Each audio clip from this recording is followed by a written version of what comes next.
Okay, first things first, the pearls. So in general, pearls are commonly referred to as living gems, which I think this is a really fun fact. The reason is they're the only gemstone that's created by a living creature.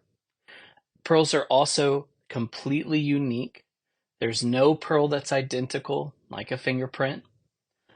Inside of the oysters that you have are Akoya pearls, and that's because they're grown and they're raised in an Akoya oyster. Akoya pearls are known as the jeweler's favorite pearl. I think that this is a fun fact, and the reason is because they're nearly perfectly round and they have a mirror-like luster, which is one of the measurements in which pearls are valued. It's the measurement of the rate of light reflecting off of a pearl surface. It's what gives pearls a glow and makes them shine. And Akoya pearls have an absolutely beautiful luster. One of the things that's important is lighting. And so having a light near the pearls whenever you open them and you clean them to allow people to see that beautiful luster is of value, so something to consider.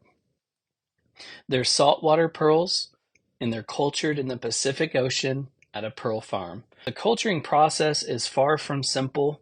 It's actually very complicated and quite a science. The process starts with a tiny oyster called a spat, basically a baby oyster. They put these oysters and they raise them up to a certain size. And once they reach maturity, the pearl farmers insert two things into the tissue of the oyster. They basically open up the oyster's mouth and they insert the nucleus and a tiny piece of mantle tissue from a donor oyster inside of the oyster. And this acts as an irritant. Both of these things are required. The mantle tissue and the nucleus are required to jumpstart nature's process. And the oyster then reacts to the irritant and starts to build a protective layer of what's called nacre around the nucleus. After the nucleus and the mantle tissue are inserted into the oysters put in nets and put back into the Pacific Ocean. Then, over the next 24 to 36 months, nature does its job and a beautiful Akoya pearl is created. The oysters are then x-rayed to verify that there's a pearl inside.